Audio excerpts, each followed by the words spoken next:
JEE के एक problem पर हम लोग कंसीडर कर रहे हैं जो एसएचएम से रिलेटेड है। हालांकि ये जेई पर्पज से नहीं है, ये नीट पर्पज से है।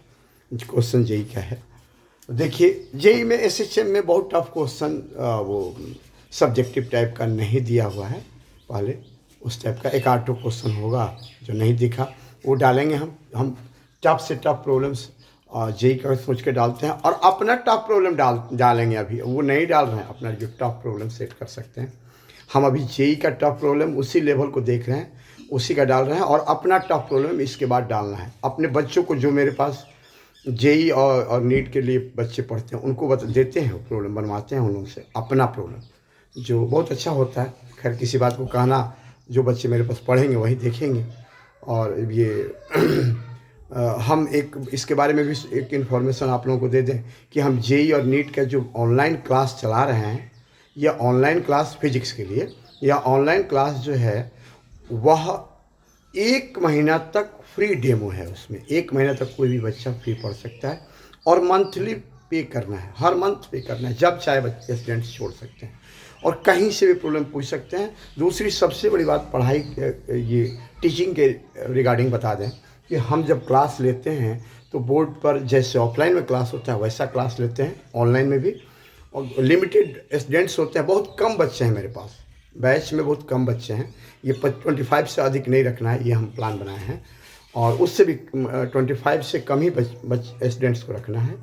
उसमें हम हर एक स्टेप लिखते हैं, डेरिवेशन हो या प्रॉब्लम हो या कोई थ्योरी हो, बच्चों से डिस्कस करते रहते हैं। डेफिनेशन है तो एक पूरा कंप्लीट लिखने के बाद या बोल देते हैं, बच्चे लिख लेते हैं। ऑडियो उनका ऑन रहता है, ऑडियो म्यूट नहीं रहता है। इससे फ़ायदा ये होता है कि हर स्टेप में बच्चे हमसे डिस्कस करते रहते हैं, तो बच्चे प्रॉब्लम भी जहाँ से मन करे पूछ सकते हैं। वैसे 4 बुक्स जो है हम बच्चों को बताते हैं कि 4 बुक्स 5 बुक्स जो हैं, जिसमें उनका अपना जिस कोचिंग में पढ़ते हैं उनका मॉड्यूल हो या मटेरियल हो या जो भी हो, असाइनमेंट हो, उसका भी प्रॉब्लम एक बुक हो गया। और इसके अलावा 3 बुक या 4 बुक और बताते हैं। स्टूडेंट्स जितना बुक बना सकते हैं वो उनकी मर्जी, जितना बुक का प्रॉब्लम वो बना सकें, या जितना बुक का अधिक से अधिक बुक्स का प्रॉब्लम बनाएंगे उतना ज़्यादा उनका रैंक बूस्टअप होगा। तो वो स्टूडेंट्स, अब सब स्टूडेंट्स एक जैसे नहीं है, इसलिए हम उसमें कोई प्रेशर नहीं देते हैं, आप जितना मन करे बनाइए। एक और सबसे बड़ी बात ये है कि जो अदर सब्जेक्ट्स भी कोई स्टूडेंट्स यदि चाहते हैं तो अदर सब्जेक्ट्स के ट्यूशन भी अवेलेबल हैं।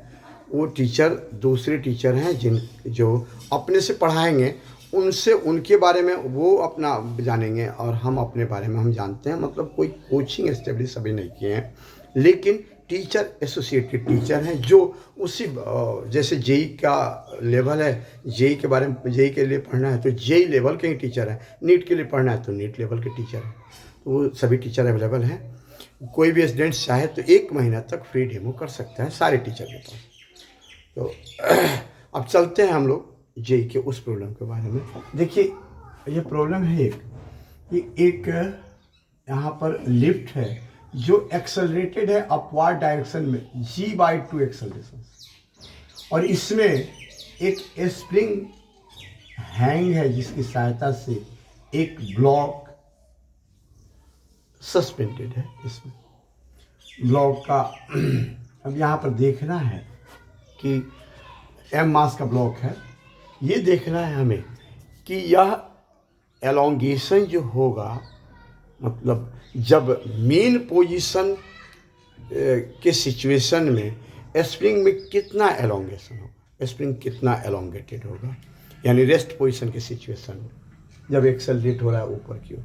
तो इसमें एक चीज़ ध्यान दीजिए, यहाँ फोर्स कांस्टेंट की मान लेते हैं स्प्रिंग का है, तो जब ये एक्सेलरेटेड है तो m मास के ब्लॉक का एक्सेलरेशन भी जब g/2 के इक्वल हो जाएगा तब m मास के ब्लॉक पर कोई दूसरा फोर्स अब मतलब एक्स्ट्रा फोर्स नहीं लगेगा जिससे वो और एक्सेलरेट कर सके। वही पोजीशन रेस्ट पोजीशन होगा जब ये इसका एक्सेलरेशन g/2 के इक्वल हो जाए, यानी पूरे सिस्टम के एक्सेलरेशन के इक्वल इसका एक्सेलरेशन हो जाए। तो उस सिचुएशन में तब कोई एक्स्ट्रा फोर्स नहीं होगा जिससे ये ब्लॉक जो है अब उस पोजीशन में रेस्ट पोजीशन में रहेगा।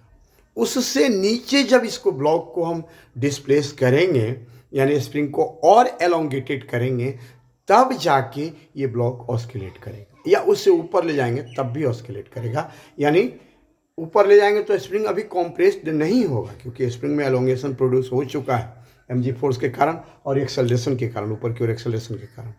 तो अभी ऊपर ले जाएंगे तो स्प्रिंग भले कॉम्प्रेस नहीं होगा, लेकिन रेस्ट पोजीशन के रेस्पेक्ट में कॉम्प्रेशन जैसा ही होगा। तो जैसे हम रिलीज करेंगे फिर नीचे आएगा। तो इस सिचुएशन में वहाँ पर स्प्रिंग में इतना फोर्स क्रिएट होगा कि यह m मास के ब्लॉक को g/2 एक्सेलरेशन दे सके। वो mg फोर्स के अलावा एक्स्ट्रा फोर्स उसमें क्रिएट होगा। तो उस सिचुएशन में रेस्ट पोजीशन ही होगा। उससे अधिक एलोंगेशन या कॉम्प्रेशन पर जब ये सिचुएशन होगा तब जाके ये ऑस्किलेट करेगा। तो हम लोग यहाँ पर मेन पोजीशन यानी रेस्ट पोजीशन के लिए देखना है। तो इस ब्लॉक के बारे में देखें तो इस पर फोर्सेस कौन कौन से लग रहे हैं।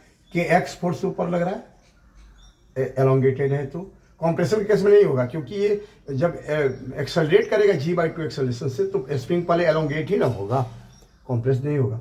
तो एलोंगेशन होगा इसमें। kx फोर्स ऊपर होगा, mg फोर्स कहाँ होगा, नीचे होगा। और इसका एक्सेलरेशन कितना हो जाना चाहिए, g/2। तो इसका एक्सेलरेशन a = होना चाहिए g/2, कहाँ, अपवर्ड डायरेक्शन में। तो हो गया बस यही, kx minus mg, sorry kx है यहाँ पर, kx minus mg = mass into acceleration ma, और ma की जगह पर लिख देंगे mg/2। तो kx = mg प्लस mg/2 यहाँ पर। तो 3mg/2 हो गया। तो x = 3mg/2k। यही एलोंगेशन होगा रेस्ट पोजीशन के केस में स्प्रिंग में। Thank you. अगले वीडियो में भी हम लोग देखेंगे नीट क्या क्वेश्चन था। अगले वीडियो में हम और उसमें जेई का क्वेश्चन देखने की कोशिश कर रहे हैं, जो सब्जेक्टिव टाइप हो। वैसे नहीं दिया है, लेकिन फिर भी एक बार और वॉच करते हैं।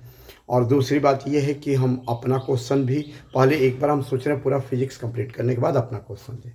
एक बार पूरे फिजिक्स को कवर अप कर लें, 11th-12th से रिलेटेड जो भी सिलेबस हैं जेई पर्पस से और नीट पर्पस से, उसको कवर अप कर लें। और तब फिर थ्योरी भी डालेंगे हम, और प्रॉब्लम्स भी डालेंगे, टफ प्रॉब्लम्स डालेंगे।